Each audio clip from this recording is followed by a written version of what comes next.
What's up, guys? Welcome back to another episode of Think Different Theory. My name is Josh Forti, and happy Friday, guys. Happy Friday, happy Friday. We're back with more interviews. I told you guys we were getting back into the swing of this. Wednesday's interview was epic. If you guys haven't gone and registered for Damon's workshop yet, we will link that down below. He's in the SEO space. He's legit. He's been doing SEO for 13 years.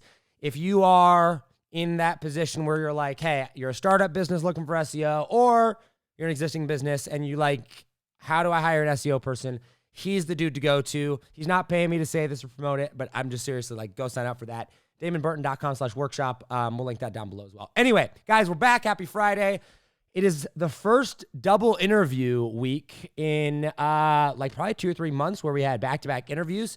2 out of the 3 episodes that we're dropping here this week are interviews. We have an interview today, but it's a very special interview, guys, because it is with my content team, actually. These guys, we're going to bring them on here. It's going to be a little bit weird. We had to shrink the camera, so we're all like kind of scrunched a little bit. But it's all right. These guys came to me back at the beginning of this year when we were looking for content people, and we're like, hey, we want to do your content. And I was like, all right. And then they quoted me, and I was like, sorry, guys, like, that's not going to work. And then they came back. They're like, no, dude, we want to work with you. And I was like, all right, you guys are crazy, but sounds good. And they've been doing an amazing, amazing job. They are responsible for all of the micro content that you guys see from Think Different Theory on Instagram, on Facebook, everything like that. They've worked with some pretty awesome people. They've had some pretty awesome people on their show. I'm not going to delay it any longer, but I have to warn you guys, their mother, their mother was psycho or something like that. They're brothers, and they named their names are both Lewis. Lewis and Lewis. I don't even know how to pronounce their last name. Welcome to Think Different Theory, guys. What's up? What's up? What's up, Josh? Thank you. Thanks for having us, brother. Thanks for having us out here. All right. So It's an honor. So here's the big question. How do we tell you guys apart? What do we call? So we got guy in black shirt on the left named Lewis, guy in maroonish shirt on the right named Lewis. How do we tell you guys apart? What do we call you guys? I mean, that's it. It's easy for you to remember. You only need to remember one name. That's it. But how do you know who I'm talking to?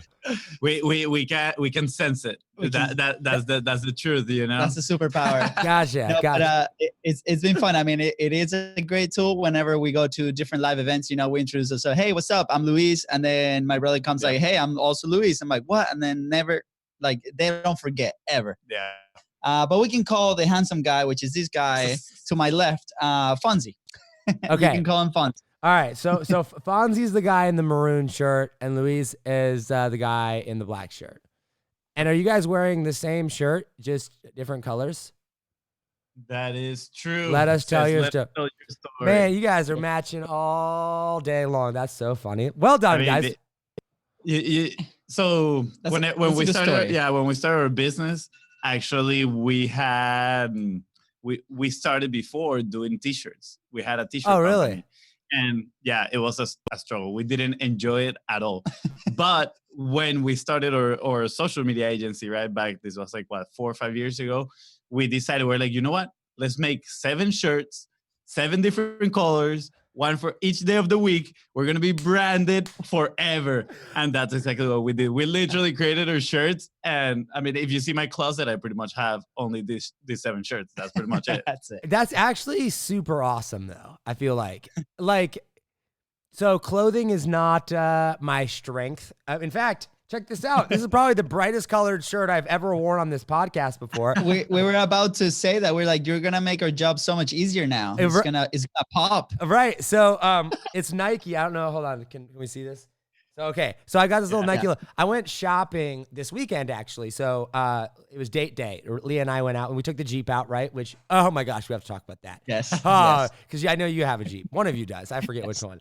Anyway, so we go down, there's the outlet mall down there. And like, you know the memes and like the images you see about Steve Jobs and Zuckerberg, how they like wear the same t-shirts and the same clothes like every day so that they, they don't have to make decisions. Like that's me, right? I could wear the same black t-shirt and the same shorts every single day of the week and be like, never ever worry about anything.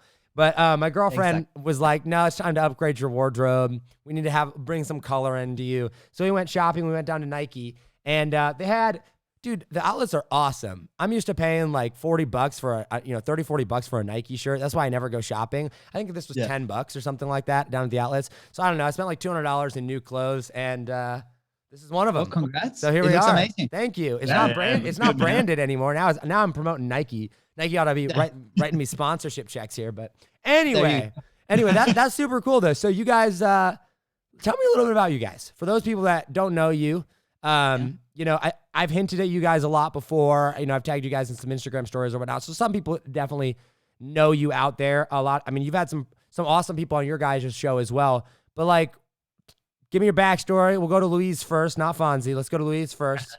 And give us a little backstory, where you guys are at, what you guys do, stuff like that. And we'll dive into this here.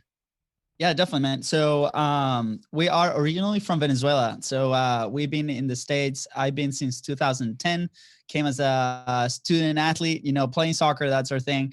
That's how we ended up here with both in scholarship. So Fonzie here went to Texas. I came to Florida. Wow. And, through college, we're like, really, we don't really see ourselves in the corporate job market. I don't think that's us. I felt really uncomfortable in a suit and tie. Let alone in a cubicle, right? That was my image of corporate life. Yeah. And I'm like, let's just build something, right? Let's start something. And we always kind of had that entrepreneurial bug inside of us. Even back home, we will go to these side market and buy these soccer jerseys for about, let's say, $5, and then we will go back to our school and upsell them for like $50, right? Nice. And that was like our first like taste of entrepreneurship, which was amazing. We were 10 and 13 at the time. And so we always had that bug to do something. Well, we never really knew what to do. So one day Fonzie comes here and he's like, dude, like I honestly, I'm with you. I don't want to do this. I don't want to go to, any other job. I don't see myself doing that. So what do we do? So we read the book, The One Thing, and we're like, hey, what are we good at? And you talk a lot about asking others about, what are you good at? But we didn't do that. So we just assumed that we're good at social media, which we find out really quick that we're not, right? So basically what we did is we dove into a Tai Lopez course at the time. This was like 5 years ago, almost 6 years. Oh man, Tai Lopez, really? That's so funny. The gateway drug to entrepreneurship. Man, Tai Lopez. I don't get the hate, man. I mean, I understand where it comes from, but his stuff is solid. It really is. Yeah. Hey. Yeah. We invested this $500, I think it was, that we never had. It was like a credit card, and we're like, let's just buy this course, social media marketing agency, the first version. And I think Fonzie, do you finish that? Because I didn't. Yeah, no, we never finished it. Never finished it. Yeah, we went halfway through it, but it was what we needed to learn at the moment, right? Like it got us off our butt, executing, going to stores and starting to sell something. Right? Yeah. So the first idea was like, let's go to restaurants actually and sell these social media packages that we actually had no idea what they were. But, we ended up going to Mexican restaurants, not sure why Mexicans restaurants. But the first sale was like a $500 a month. Yeah. It was the typical, they need it, right? You see the restaurant that they have no social media presence. Yeah. They need more clients, and you're like, they need it, they're probably going to pay for it, but that's definitely not the lesson learned. Let me say lesson learned. It was a horrible experience of trying to convince them that they needed it. So, but at the end of the day, who was it that says it's easier to? I don't know. I'm sure lots of people have said it, but it's easier to redirect funds than it is to pull new funds out of people. Meaning, like, it's easier to land a client that is already spending money on advertising by stealing them away from the current person they're paying than it is to convince somebody new that has never paid for advertising or management before to start paying for it. Yeah. And it's funny that you mentioned that, because they were paying for magazine advertising, so they were not able to track anything. So I think that was like the key point that we touched with them. We're like, hey, here you can actually see what's happening with your impressions, right? So anyways, that turned out to be not very good experience. And then after that, it started to evolve to different things where we will go out to business. They'll say, hey, we need this, this, and that. On marketing, we'll say, yes, we'll do it. And then we come back and we're like, learn it real quick and then execute. The cool thing was that we were getting actual good results, right? And they were happy with it. But the thing is, like, we just diluted our services so much. And that not only that, we were also in like this learning phase of our life. So literally our clients were like, or guinea pigs, right? They were guinea pigs. And we're like, look, we got this awesome new idea. Let's do it. And literally one of our clients one day was like, hey guys, I love you. I love everything that you guys have done for me. But I feel like we are your guinea pigs. And I couldn't say anything because I was like, it is true. Yeah. So, yeah. And to this day, you know, she has been amazing. And it was really, really a great experience working with her. And we love her, you know, we're still friends. That's awesome. But very grateful that she gave us that opportunity. And then from there started to evolve to the point that, you know, Fonzie met Russell, met the book, .com Secrets. He was reading it on Panda Express. We love Panda. Oh, yes. Panda Express. Let's go. But, so anyways, so he was that, and he's like, dude, you gotta check this guy out. And at the time I was working in the fitness industry full time, selling or convincing people to come to these fitness studios. We had about a network of 9 studios, and we didn't really knew like the definition of actual selling and marketing. And we were dealing with all these marketing agencies that they were delivering leads, but they were not the right customers. So there was already some friction there. And we ended up going to 10X in Miami and saw him speak for the first time live. Wait, what was that? Oh, the Miami one. So 2 years ago. Yes, 2 years ago, nice. 2019. Yeah, I was there. I didn't know you guys were there. I think Fonzie was the one's like, dude, like when we saw you at OfferMind last year, he's like, I think he was in 10X and, and stuff like that. Well, so it was that's so funny. How it's so funny at 10X though. It was such a big event, right?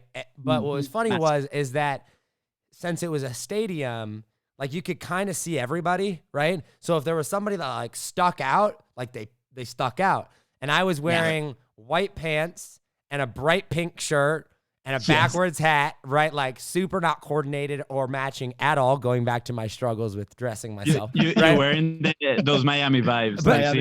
But here's the thing though. Everybody remembers it, right? Like there's so many people that are like, dude, I saw you, right? And I'm like, and you saw nobody else that was dressed properly, right? Like, so I'm just saying, that's good. It works. It works. That's the secret behind the t-shirts. I mean, everybody remembers that. You guys are wearing the same t-shirt. You guys have the same name. That's okay. It is a marketing shot. Our mom was very smart, back in the day. Anyways. So you're not mad at your mom for the names. You're like, hey, we're going to use it to our advantage. Not at all. Yeah. Not at all. Actually, like that thought actually never even crossed my mind. I don't think I've given that thought, because I mean, we actually have 2 names. He's Luis Daniel and I am Luis Alfonso. So back home everybody has always used both, and it's pretty easy. No, that's just not how that works. It's not how it works.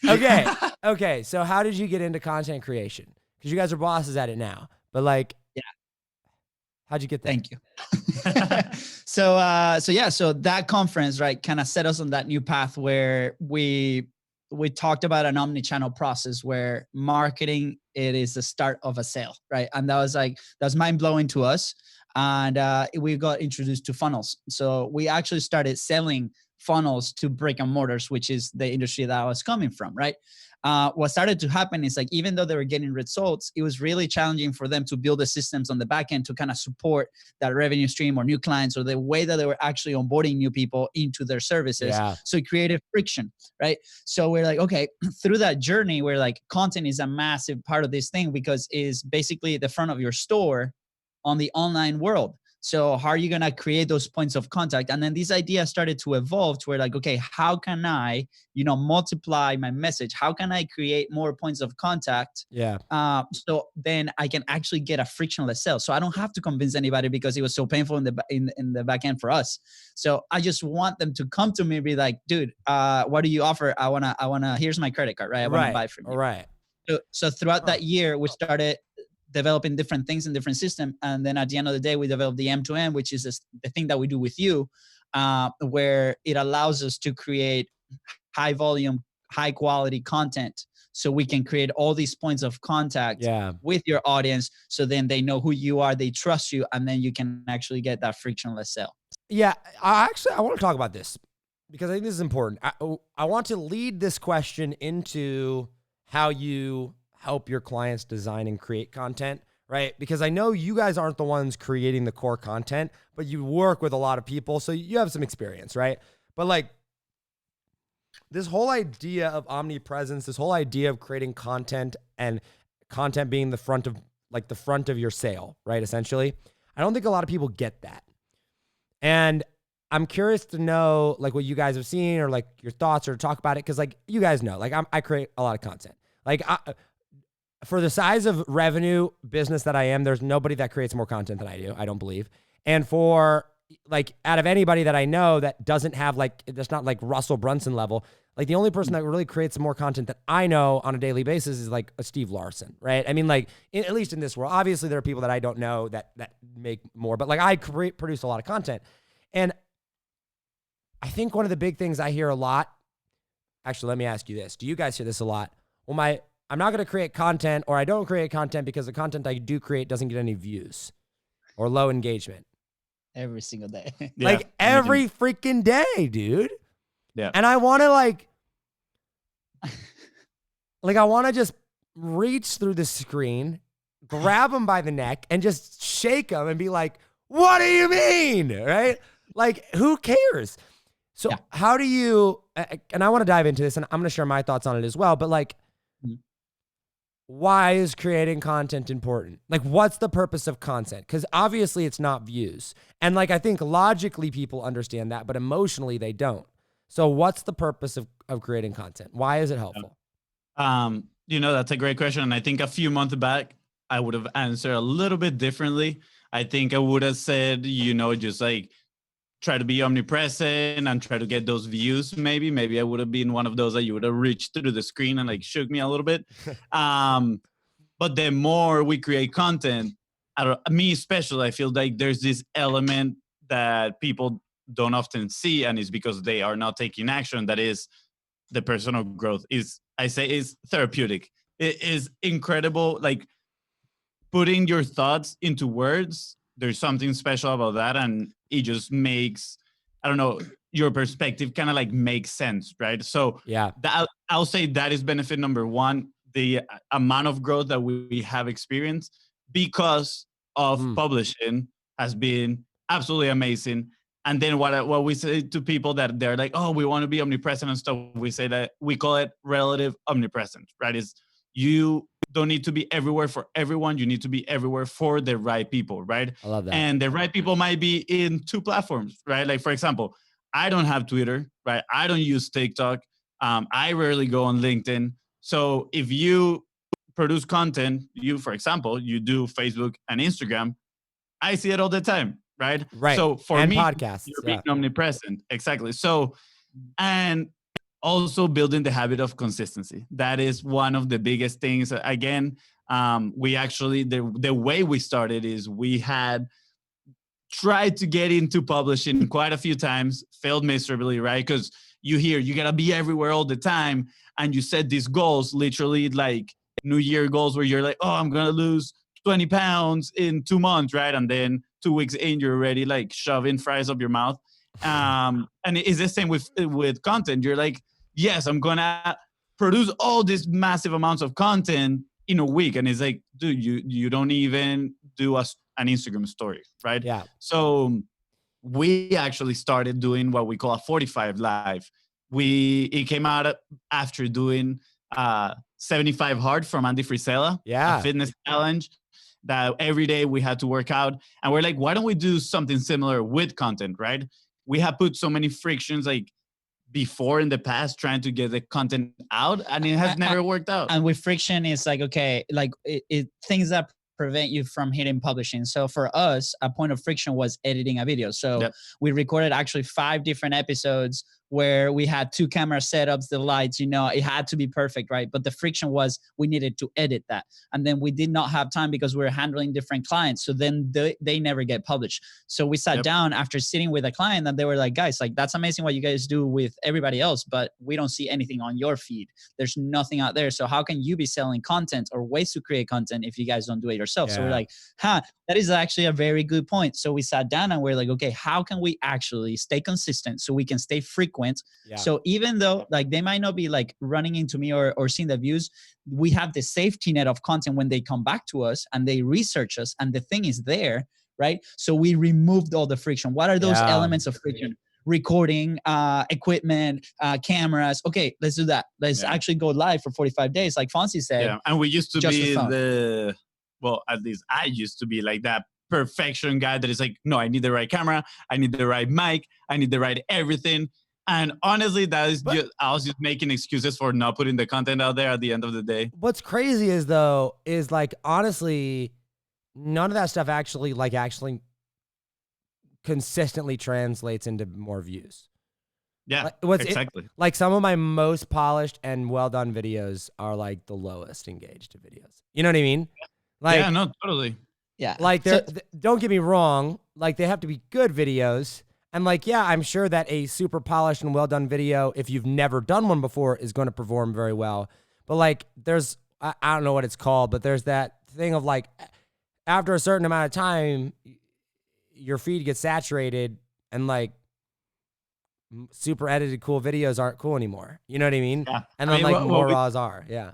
Yeah. What we tell people is always message over production. Like focus on the message first. 100%. That's actually what's going to get the people in front of you. That's what is going to get people to love you. Like you can see an awesome looking produced video, but if the message is crappy, you're like, I'm out of here. Right.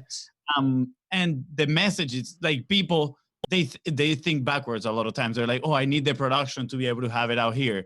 But the only way to get your message right as well is by doing it consistently and practicing and putting it out there and stressing your message, like you were saying the other day, right? Yeah. So that is very important. So for us, we're like, okay, we're going to do 45 live. Literally go live on Facebook every day for 45 days in a row. Hold on. Pause. Yep. How much did that change your business and life? Well, that's the next part of the story, man. 100%. So like, this was the turning point. Yep. And this is why we're such big fans of this, because that was the starting of the new business, right? Like up to then we had different services. We weren't able to like dive deep. We were executing, it was happening. But then I remember one night specifically, it's like, okay, I think it was like day 20 or something. And I'm coming back, just so you know, like I'm still in my job. This was last year, right? I'm still working full time. I'm coming and helping at nights. Fonzie, he was full time with the business, and I'm like, dude, like it's 11, and I have a baby. The baby was about 4 months old at the time. I don't really want to post this video. I don't really want to talk about this. And with one of our clients, something really cool happened where we published something really polarizing for that market. And they were getting a ton of like organic engagement, like people against the topic were commenting and were actually like involved. And then the people that were like fans of the studio were actually defending the studio. So they're actually advertising the studio for free. And it was this beautiful thing. And the GM calls and he's like, guys, at 9 p.m., I need you guys to like take out this post, like put it out, like delete it. Like, I don't want this. And we're like, exactly, right? And we're like, no, we're actually not going to do it. Like, look at all these things. You guys, in like an hour, you guys like 5,000 views, all these comments, like 300 comments, people defending your stuff. So the right customer is going to come to you because of this, right? So I'm like, okay, I jump off the call. We don't take the post down. I sit on the chair, you know, with the bottle on the baby. I'm like, I'm actually going to go actually live at 11 at night and talk about this thing because I just need to like let it out, right? So I sit in the table, the crappiest video ever, like super dark. I'm here with the baby, sharing the story, and something wonderful happens. That same night, about midnight, this guy saw the video because I will upload it in LinkedIn because a lot of our clients were on LinkedIn. So he's like, dude, Luis, like I saw your video. That's amazing what you guys are doing. Tomorrow, we're actually having a content dinner. And we're like, what's a content dinner? Well, we just come out, we put a camera and we eat, and then we share what we do for business. So they were like different types of businesses, right? And this guy canceled last minute, and I literally just saw your video and I think you'll be a great fit. And I'm like, done, I'll be there. So I show up, right? Not knowing any of these people. We started chatting. They have no idea about content. Then we get bombarded with questions. And then after the dinner, well, the first thing is like we made amazing local connections. And then after that, the guy comes like, dude, I am working on this amazing contract with a real estate company, a $200 million real estate company. I need what you guys offer. Like, I want it. How can we work together? That's crazy. Dude, that turned into an $80,000 a year contract that completely changed our business moving forward and allowed us to actually do what we do now. Allow me to quit my full-time job to come work full-time with this. That one video that was crappy that I did not want to publish at 11:30 at night. I share a story of what was happening and what we were executing, and that made it. Guess what? We repeated the whole process again, and about day 17th, the second time we did it, same thing happened. We got another flood of business that happened that way. So yes, it really changed our business. Just the minimal viable content, which for us meant a 45 live. And like, I think like people underestimate it and they don't understand the ripple effects, right? They think that in order for it to pay off, you got to hit that 80,000 view video, right? You've got to, you've got to have a webinar that's just perfect and you got to make $1 million, right? Like, that's the payoff. And it's like, no, like, that's not what content does, right? The purpose of content is to deliver your message. And if, like, think about it. I'd rather have 100 views on a video and those 100 views be, 50 of them be multimillionaires than 10,000, 50,000 views on TikTok. I know people that have gotten, million views on their TikTok video, right? They have 100,000 followers. And I'm like, show me the money, right? Yep. And they're like, we can't, right? And I'm like, because it's not the right content. It's not the right people, right? Yeah. I'm not bashing TikTok, right? I'm just saying that it's like views don't equal dollars. They don't equal growth of your business. You know what I mean? Yeah, no, I agree. I think there's two key things here that it's a topic that I enjoy, right? There's this book called Barking at the Wrong Tree. I totally recommend it. It's amazing. And the guy talks about why extroverts, people consider them to get luckier, right? And usually when I read something, I'm like, okay, how can I relate this to content, to everything, right? To what we do. And I mean, it's simple. Extroverts, right? They just put themselves in front of more opportunities. It's as simple as that. It's actually not, they don't get luckier. They just get more chances in front of opportunities. So then they can get it, right? So it's the same with content, right? If you are being consistent publishing, you're just putting yourself in front of more opportunities than if you do a highly produced video once a week, once a month, or whatever, right? So that for starters. And then second is making offers. Like, you can be consistent, but if then you don't tell the people what to do next, right? If you don't tell them like, hey, if you have any questions, let me know, how can I help you? I have this offer, right? Like, people they're not going to do or take that next step, or it's going to be very difficult for them to take the initiative and text you, hey, how can you help my business? Right. It's like, when's the last time you bought something where you were the one that initiated some higher, like ticket thing? If someone didn't ask, right? Like I didn't pay for ClickFunnels because I needed ClickFunnels. I paid for ClickFunnels because Russell Brunson told me I needed ClickFunnels and told me to buy it, right? You know what I mean? Like, in all reality, that's what it was. So, like, you got to ask. One of the things I want to go back to, though, that you said, Fonzie, was the personal development or the personal growth side of things when it comes to content. And then I want to kind of get into content creation structure. But, like, I think that is probably the least talked about piece of or like part of content creation. That, like, I've talked about it quite a bit on this show, but, like, I don't think enough people talk about it at all. It's this process of, so when I hired Katie Richardson to be my coach, right? She was like, do you journal? And I'm like, no, I don't. Like when I was young, I did for like 3 years, but it was like to win prizes, right? It was like, if you journaled every day for a year, you like won a prize. And if you did it for 2 years, you're like, it's like a Boy Scouts thing, right? And so, like, I did it for 3 years, but like I was I don't know, in my early teens. I was recording what I did for the day, and my, biggest takeaway was work was hard today. You know what I mean? Like, I didn't know what I was doing, right? Yeah. And so she's like, the process of journaling, right? She's like, the reason journaling is so powerful. Now, keep in mind, I pay this coach, $5,000 a month, $60,000 a year, right? Just for coaching. And she's telling me, listen, the number one exercise you can do is get out of your head, right? Like, because when you're in your own head on something, it has power over you, right? It like controls the narrative inside your head. But as soon as you take that and you physically get it out of your head, now you can look at it. Now you can process it. Now you can, like, it becomes tangible, right? And you can look at it and go, oh, that's not true, or that is true, right? Like, you can kind of decide. But when it's in your own head, it's blurry, right? And so I looked at that and I started journaling, and like I started realizing, oh, well, I haven't been journaling for the past 3 years, but guess what I have been doing for the past 3 years? I have been sitting in front of a whiteboard and drawing out absolutely everything. I have been mapping out every single episode that I've done for the last 3 years, every Facebook Live that I'm doing, every, podcast one. I've been going through and doing that. And while it wasn't quite the same effect because, it wasn't like long form journaling, it was hugely, hugely beneficial. And what happens, I've noticed, and I'm sure you guys have seen this as well, is like when you create content, it's like visual journaling, right? And if it's podcast, it's audio, right? It forces you to go and you put this piece of content out and you publish it. Well, guess what happens when you hit publish? All of a sudden it becomes really real.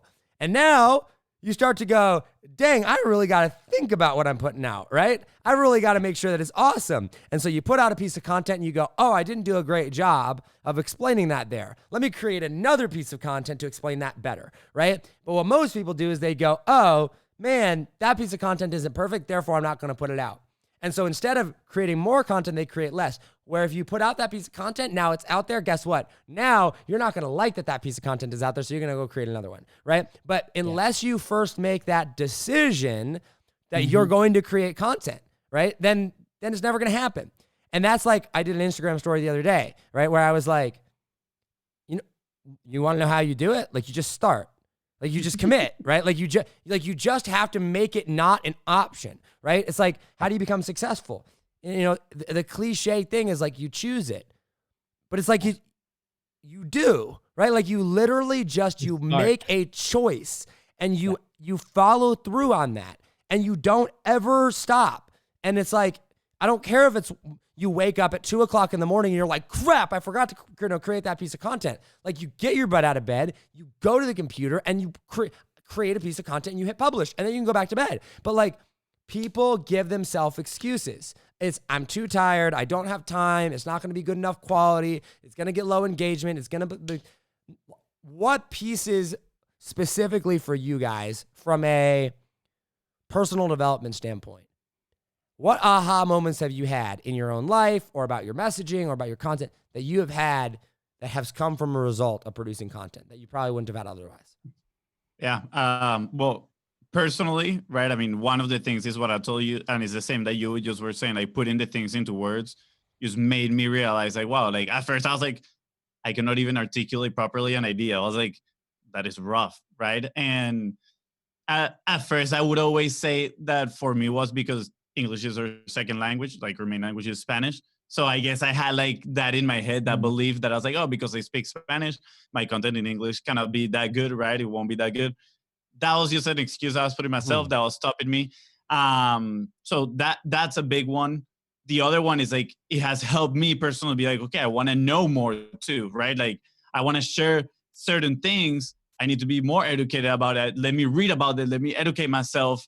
So I can put it out there and for it to make sense to others. I think another like big one is that we talk with a lot of people that come to us is the fear, right? I think a lot of people are just like scared terribly to put themselves out there for either fear of rejection, what other people can think of me, right? But for us, what really worked was changing our perspective. It's like, okay, like we know, right? Like that we're fresh from the start creating content, few months back. We're like, we work with other people that have audiences, that have a clientele, like stuff like that. But when it comes to us, like the things that we want to say, we're literally started from ground zero with 45 Live back then. So let's take this as an opportunity to actually develop our message, to see what's happening, to develop conversations. So people are like, how do you measure, let's say, organic content? Well, you measure it through conversations. How many people are actually engaging with you? And then you can start shifting your points of view or arguing. And for that, you need to be prepared. For that, you need to be learning a little bit more. For that, you actually have to do some research, right? Well, and I think you also need to know what your message is at that point. Like it forces you, it forces you. I think a lot of people struggle with imposter syndrome because they've never taken the time to figure out what they actually know. Like most people are like, nobody will listen to me, but it's like, do you even listen to you? Right? Like, do you even know what you're capable of? And like, when you actually sit down and like put something on paper and you go, oh, okay, I'm going to teach how to set up a Facebook ad. I'm going to teach how to create a piece of content, whatever. I'm going to teach whatever it is that you're teaching, but you actually go and you're like, now how would I teach that? And then you actually put it out there. You realize, oh, I actually do have a framework. Oh, there actually is a process that I would follow. And like, if you don't know what that is, then guess what? It forces you to, I can't tell you how many times, like I'll do a podcast episode and I'm like, I need a framework. Like, what's my framework for this? And I'll literally make it up right there on the spot. And I'm like, what do I do? And then I go through my head. I'm like, well, first I do that, then I do that, then I do that. And then I like look at the underlying thing of what I actually did. Then I go, okay, I guess that's my framework. Boom. And then I go create a piece of content around that. Here's how I go and do this. And then I go through and I get feedback from that. And people will be like, oh, that worked really well for me, or that didn't work so well for me. And I'm like, oh, okay, cool. Yeah. Let me adjust that message better. Let me go through and, like tweak this and adjust this and tweak this and adjust this. So here's a really cool story that we had with somebody that we're helping currently. Like this person has been traveling through like 5 different countries, like started a couple businesses in other countries. And then he's like, dude, like I have this message in my chest that I want to get out. Like I want to be out there. I want to create content. Like he wants to be a coach, right? I'm like, okay, perfect. Let's actually start, right? So why don't you do a video and post it? And it's like, okay, perfect. I'll do it. Month goes by, no video. We're like, where's your video? So, okay, I'll make an Instagram post. The Instagram post was there. Okay, where's your video? Like, where is it? So 3 months go and nothing, no progress happened, right? So we came to that person and we're like, hey, we know your potential. Like, we know you from a long time ago. You have a really cool story. He wanted to work with us on the Hispanic market side of things. And we're like, okay, for you to earn that, we need you to publish. We need you to feel the pain that brings and that growth that brings, because then you're going to know exactly what we actually sell and you are going to be able to speak properly when you talk about our product. So, okay, perfect. So your challenge is we need you to go actually do a 45 live. And after that, we're actually going to help you produce your show. So he's like, okay, that's good. So the reward is super high for him because he wants to do it. Yeah. Now we put some pressure, right? So we're like, if you don't complete this 45 live, then we don't produce your show, then you don't work for us, right? Or with us. So he's like, okay, I'll do my 45 live. What do I say?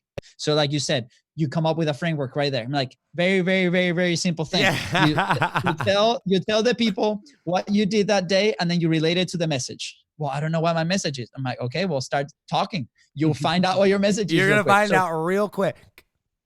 But here's the wonderful thing, right? For the first 7 days, and again, this is like a very low point of entry as far as like creating content. It's like you and your phone, that's it, and your message. So he goes in, and then for the first 7 days, he shares a story of what happened today, and then he ties it down to something that he wants to teach, right? After the 7 days, he calls and he's like, dude, something amazing is happening. I'm actually identifying the topics that I actually talk about. So he was able to find like these 3 different categories, right? So he's like, okay, perfect, amazing. So now, these are your like core things that you found out through publishing. Now you can start creating a little bit more like frameworks. If you want, you can stay with the same one and refine it if you want and see what people respond. So he continues to do this, and he's like, okay, how do I monetize this? Like, how can I make money from this? And keep in mind, this is a person that doesn't have thousands of followers or even hundreds, right? He's publishing on his personal thing. This is an experiment. The beautiful thing that happened is like he started to identify these patterns in his head while he was doing the publishing, that he actually came up with a solution for a problem that he himself lived. He was like in this very crazy corporate job, and he was able to establish a process to find another job that paid double, and then he was happy. So he started to identify with this audience that were in his same position or are in the same position that he was a couple months ago. So he now is able to turn around and actually teach these people that process. Yeah. So he's like, after first 2 weeks of just publishing, he was able to find not just his message or refine it, or he still does, but also a product that he can actually monetize. And now he's working towards creating an offer for people that are interested. It's like, hey, dude, I sync with your message. I understand. I feel your pain. I'm right there. Can you help me out? And this beautiful thing happened through publishing very basic thing from a phone every single day, just like you just said. Yeah, it was pretty powerful to see, honestly. And I think it is that fear, again, the fear of rejection.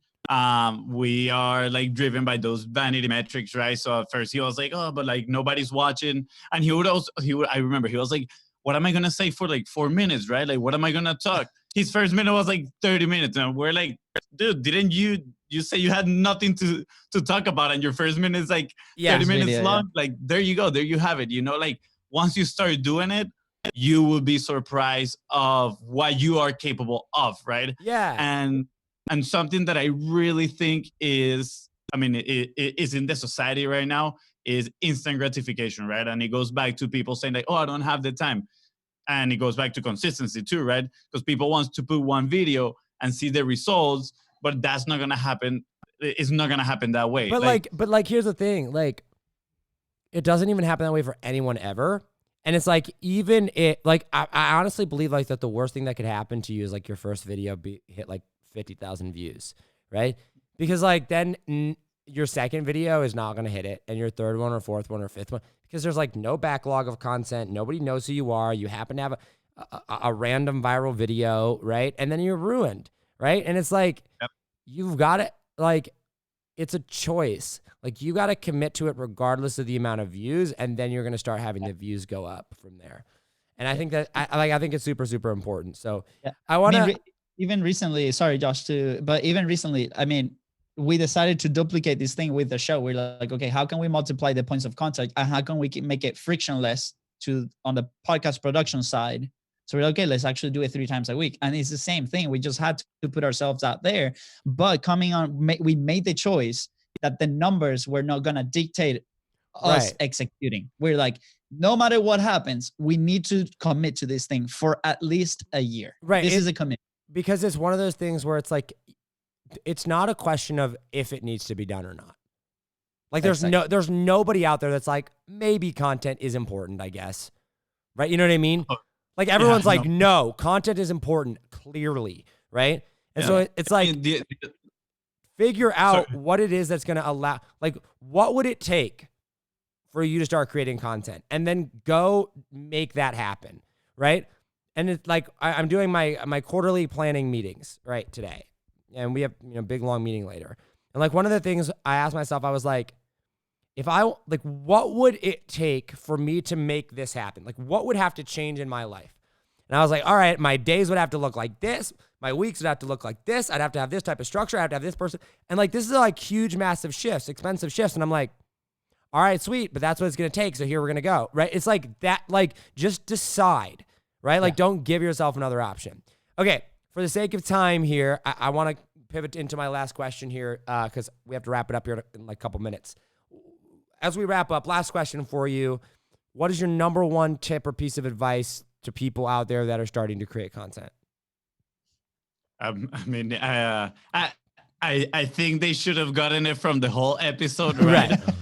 But it's remove friction and start doing it, right? Do it as simple as possible, and just pretty much the only action you have to do is to speak to the camera and then hit the publish button. Those two things. Going off of that is finding what's consistency for you. So if consistency is 3 times a week, if consistency is every single day, then what is your minimal viable content to stay consistent? So for us, it meant Facebook Live every single day because we wanted to be present every single day. And the minimum viable content means removing the friction that prevents you from publishing. Yeah. So those two things, establish your consistency, like he said, and remove the friction so you can actually hit publish. Yeah. And I want to say that it might not look as 45 Live for you, right? Like he said, minimal viable content is totally subjective to your goals and what's going on around your life, your resources correctly. So think about that, like you just said, right? If you want to live this type of lifestyle, I'm gonna break it down to see how I'm gonna get there. It's the same with content, right? I want to have this output. All right, how can I make it minimum with the least friction possible so I can just put it out there? Yeah, that's so good. Like you just have to commit. You got to start, and you got to create a pattern and a plan that's going to allow you to be consistent with it.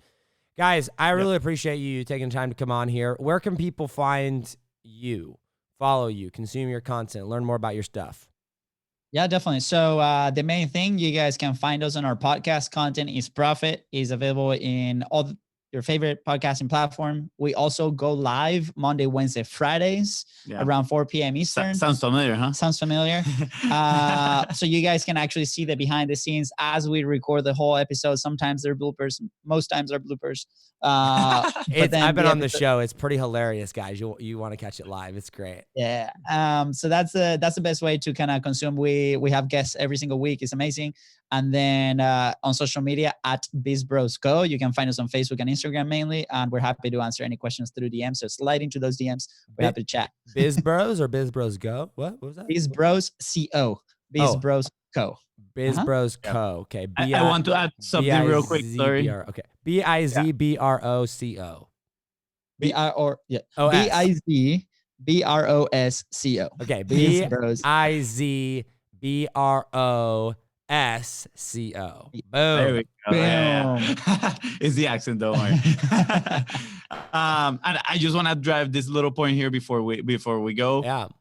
And one of the biggest benefits, honestly, from starting the podcast publishing, the relationships. Mm-hmm. I mean, if I'm gonna, for me personally, number one benefit, I mean, besides the personal growth, has been being able to spend an hour with people like you, Josh, it's right? Insane, dude. Like Steve Larson, we had Todd Brown in the show, right? Catherine Jones is coming. Catherine again. Jones, and like amazing. It's invaluable. And then you get to actually build a relationship with them. And I'm sure whenever we go to the next Funnel Hacking Live, whenever that's gonna be, right, we're gonna come to these people and they're gonna recognize who we are, right? And we're gonna it changes the whole game. It elevates you to a new level that you were not able to get to before, just because like you built that connection. I love it. Okay. Yeah. Rapid fire questions really quick for both of you guys. Super, super quick. All right. I'm going to go Louise and then Fonzie. Just do. Okay. And like you're going to go 1-1 or same question? Same question. For both. Same question for both. All right. Ready? First one. Dream/favorite car. Jeep Wrangler, obviously. Well, that's your dream car? Your dream car. No, the dream car is the Audi R8. Yeah, Audi R8. We have the same one. It's an Audi R8. Audi R8. All right. Not as cool as a Lambo, but we'll give it to you. All right, cool. Debatable. Favorite airlines to fly? Favorite airline to fly? Yeah. Delta. Good experience with them. It's been fine. I honestly, I don't have that much flying experience. So all right. Favorite country you've been to? Spain. Yeah, probably. I like Italy too. Spain, Italy. I just love Europe, honestly. Married or single? Married. Oh, single, man. Do you just see a sweet spot right there? Yeah. No, I'm kidding. Single. One married, one single. How many kids you got? One kid. I got 4. You got 4 kids. All over the place, all over the world. Oh my gosh. All right, last question I have for you guys. We ask everybody that comes on the show. Fast forward to the end of your life. You're on your deathbed and all of your money, success, fame, influence, impact is all gone. However, every single person that you influence or touch, either directly or indirectly, you get to leave them with one final message or word of advice. What is that message? Luis, you're first. Go. Start a podcast, create relationships. No, dude, on the serious note, invest in yourself and then your relationships. But if you don't develop yourself, you cannot elevate those relationships. Love that. Yeah. I think I'm a little bit more abstract, and I've been actually trying to dig into this question. I think I'm still looking for an answer, and I'm not going to say something cliche as like, go and do what makes you happy. Right. But I do think people are responsible to create their own happiness. So it'll be something around those lines, that empower them to know that they can create their own reality and their own happiness. Think Different Theory, baby, right there. Create that your own reality. I love it. Guys, thank you so much for coming on the show. We'll link all their details down below. We'll see you guys. Thank you so much. Appreciate it. Josh, man, this was awesome.